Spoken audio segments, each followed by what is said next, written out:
Alors, notre sujet du jour concerne les grains. Eva, est-ce que vous savez ce que ça signifie, les grains?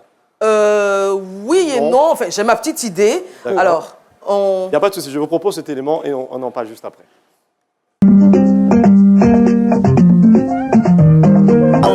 Yeri, toi, t'es quelle ethnie? Tout le monde sait que je suis bêté des Gagnois.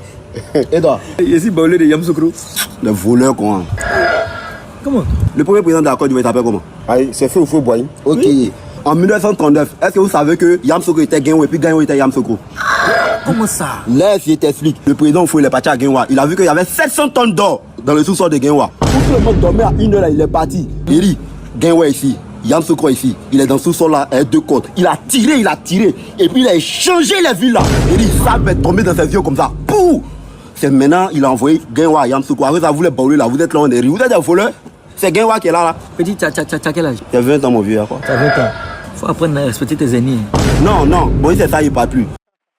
Voilà, alors dans un premier temps, les grains désignent ce rassemblement quotidien informel de jeunes autour du thé, comme vous avez pu vous rendre compte, pour débattre amicalement. Par extension, dans le langage ivoirien, les grains sont devenus ces fausses informations, ces mensonges que nous partageons entre collègues ou amis dans nos discussions chaudes également, et ils ont un caractère amusant et servent donc à alimenter les conversations de quartier. Cependant, il y a un mais, il peut devenir très vite des rumeurs, une fois sortis de leur contexte privé, notamment lorsqu'ils arrivent sur le digital sans vérification préalable ou qui portent par exemple sur des personnalités publiques en nuisant à leur image. On se souvient notamment de cette fausse information sur la mort du supposé célèbre comédien ivoirien Oméga David en avril dernier, lorsqu'un internaute ivoirien avait malheureusement partagé cette fausse information qui avait été ensuite démentie par le conseiller lui-même. Ou plus récemment, seulement hier, sur la supposée découverte de 20 bébés morts dans l'ancienne décharge d'Akwedo, alors qu'il s'agissait tout simplement de déchets médicaux.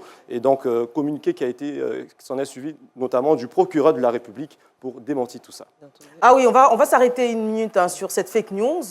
Hier, on a eu l'effroi de découvrir sur les réseaux sociaux donc cette nouvelle-là qui annonçait la découverte de 20 bébés, tantôt 200 bébés. On a eu le communiqué donc du procureur de la République qui a annoncé qu'il s'agissait donc de déchets médicaux. Malheureusement, il y avait donc un bébé mort-né, vraisemblablement, et un autre avorton, donc notamment, on rappelle qu'il y a un cadre juridique. Exactement, il y a un cadre juridique pour corriger tout ça, et c'est surtout très dangereux de véhiculer de fausses informations dans l'espace public, Internet, médias et autres. C'est pour cela justement qu'il faut changer, parce que partager des informations non vérifiées peut avoir des conséquences graves pour leurs auteurs. On a par exemple cet article qui dit l'article 173 du Code pénal ivoirien du 31 juillet 1981 qui prévoit cet effet, une peine d'emprisonnement allant de 1 à 3 ans assortie d'une amende entre 500 000 et 5 millions pour tous ceux qui se rendent coupables, on va dire, de diffamation ou plutôt, on va dire, de ce type de publication fausse également. Alors c'est assez grave, surtout dans un contexte électoral à venir très prochain. Voilà, ce qu'il fallait retenir sur les grains. Entre amis ou potes, c'est bien, c'est fun, c'est intéressant, mais une fois sur la sphère publique, il faut faire attention. Alors, public, après tout ça, qu'est-ce qu'on fait? Ben voilà, on change. Merci, André Abi.